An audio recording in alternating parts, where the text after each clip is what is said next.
नमस्कार दोस्तों, आप सब कैसे हैं? अच्छे होंगे। चलिए आज हम सब बात करते हैं सिंचाई एवं बहुउद्देशीय परियोजना के बारे में। अब हम बात कर लेते हैं। भारत उपोष्ण जलवायु वाला प्रदेश है। इसके बाद भारत में उपोष्ण जलवायु होने के कारण कुछ भागों पर हमें सिंचाई की आवश्यकता एकदम ना के बराबर होती है। तो वो कौन कौन से क्षेत्र हैं हम बता दें कि हिमालय का क्षेत्र, उसके बाद उत्तर पूर्वी मेघालय, उसके बाद असम वाला क्षेत्र, उसके बाद कुछ क्षेत्र दक्षिण भारत के हैं जो निम्न सिंचाई किए जाता है। अब हम सब बात कर लेते हैं। एकदम नाम मात्र की सिंचाई किया जाता है। यहाँ पर वाष्पोत्सर्जन जो है यहाँ पर एकदम कम होता है। यहाँ पर नमी हरदम साल भर, यहाँ पर जम्मू कश्मीर में एकदम बर्फ पड़ता है तो यहाँ पर सिंचाई की आवश्यकता नहीं पड़ती है। तो हम सब बात कर लेते हैं। आज हम सब बात करेंगे कि भारत में कितने भाग पर किससे सिंचाई होती है। नलकूप से कितना होता है, उसके बाद नहर से कितनी होती है। तो आज उसी के बारे में हम बताते हैं कि नलकूप, उसके बाद पंपा सेट, नलकूप, पंपा सेट और कुएं से भारत में नलकूप एवं कुएं से 55.9% भाग पर सिंचाई की जाती है। अब इसके बाद हम बता दें कि नहर द्वारा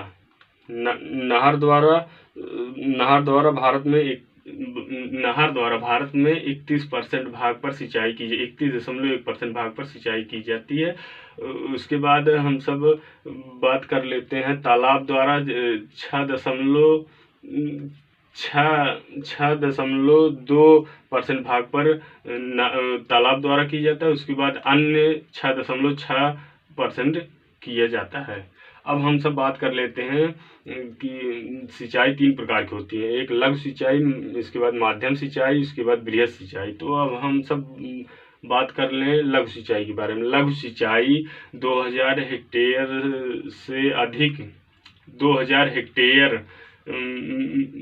हेक्टेयर में लघु सिंचाई की जाती है। लघु सिंचाई किससे किससे की जाती है? पंपा सेट हो गया, नलकूप हो गया, कुएं से, और ट्रिप सिंचाई, ये सब सिंचाई लघु सिंचाई के अंतर्गत आती है, जो कि भारत में 63% भाग पर लघु सिंचाई द्वारा सिंचाई की जाती है। अब इसके बाद हम बात कर लेते हैं माध्यम सिंचाई। माध्यम सिंचाई 2000 हेक्टेयर से 10,000 हेक्टेयर तक की सिंचाई माध्यम सिंचाई की जाती है, जो कि छोटे छोटे नहर होते हैं उससे सिंचाई की जाती है भारत में।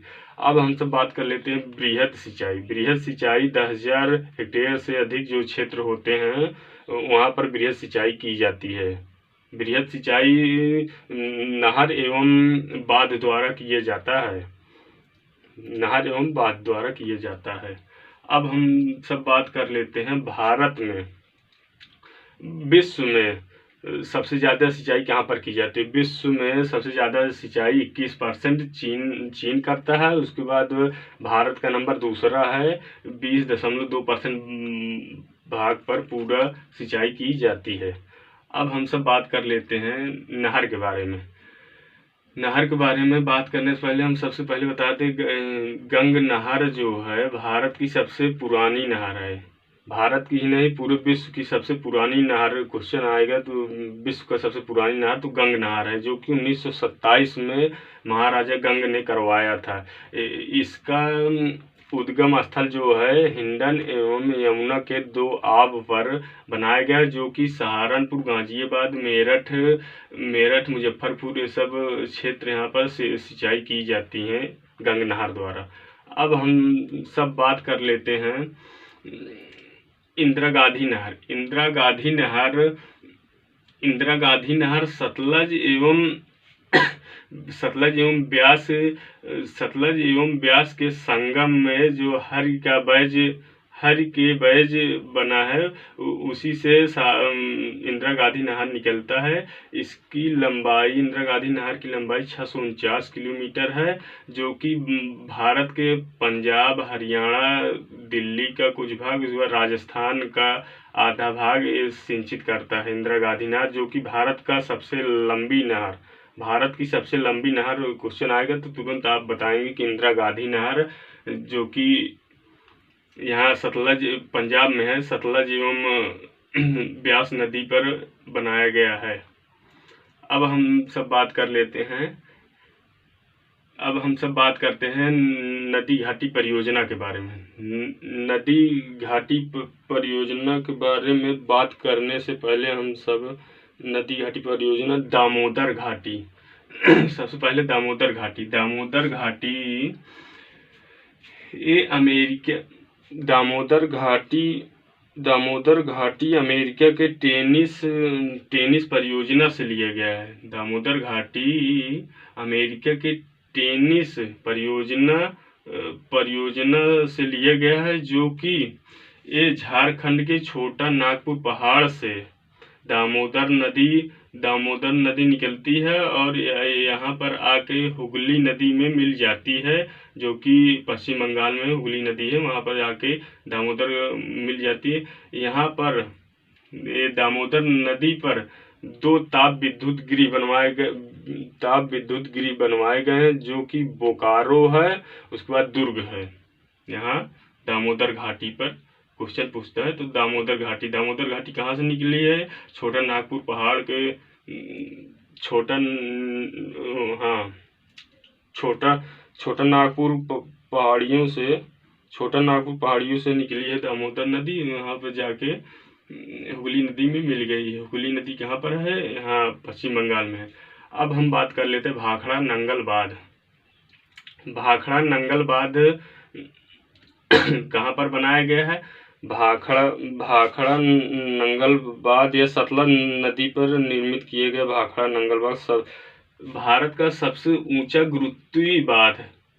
भारत का सबसे ऊंचा गुरुत्वीय भाग इसकी ऊंचाई 226 मीटर है। भाखड़ा नंगल बांध भारत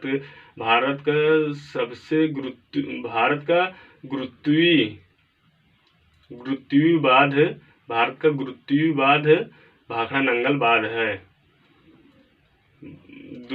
जिसकी ऊंचाई 226 मीटर है। अब हम सब बात कर लेते हैं रिहंद बांध की।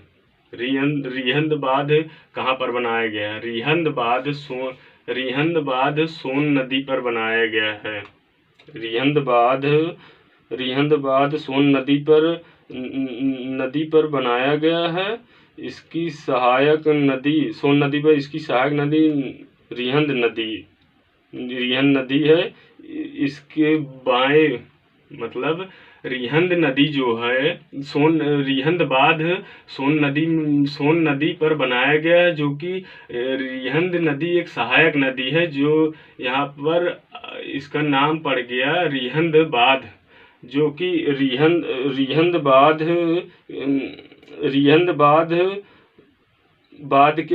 बांध के पीछे एक गोविंद बल्लभ पंत सागर है, जो कि भारत की कृत्रिम सागर है। भारत का कृत्रिम झील गोविंद बल्लभ पंत सागर जो झील है वो है भारत का कृत्रिम झील। अब हम सब बात कर लेते हैं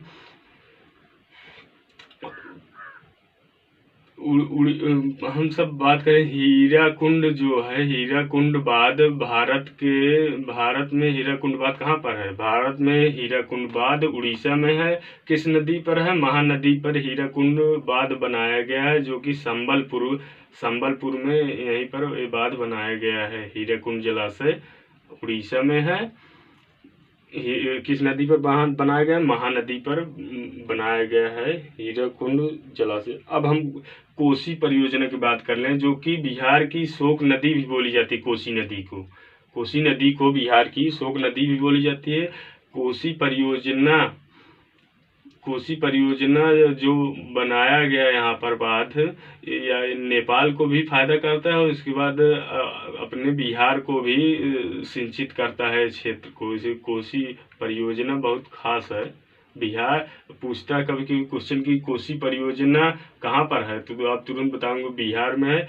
किस किस को सिंचित करता है? नेपाल को और बिहार को ये पूरा भाग सिंचित करता है कोसी परियोजना।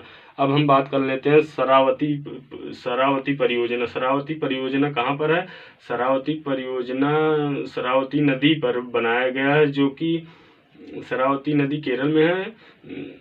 यहाँ पर तमिलनाडु एवं यहाँ पर बिजली भी बनती है। शरावती परियोजना जो है बांध है, वहाँ पर बिजली बनती है, जो कि गोवा एवं तमिलनाडु को भी यहाँ से बिजली की सप्लाई की जाती है। अब हम सब बात कर लेते हैं कि देश की प्रथम नदी झील जोड़ो परियोजना कहाँ पर थी। देश की प्रथम नदी झील परियोजना कहाँ पर वो किया गया था? तो देश की केन बेतवा नदी पर बनाया गया था, जो कि उत्तर प्रदेश और उसके बाद मध्य प्रदेश दोनों भाग को सिंचित करता है। इससे कृषि में भी फायदा होता है।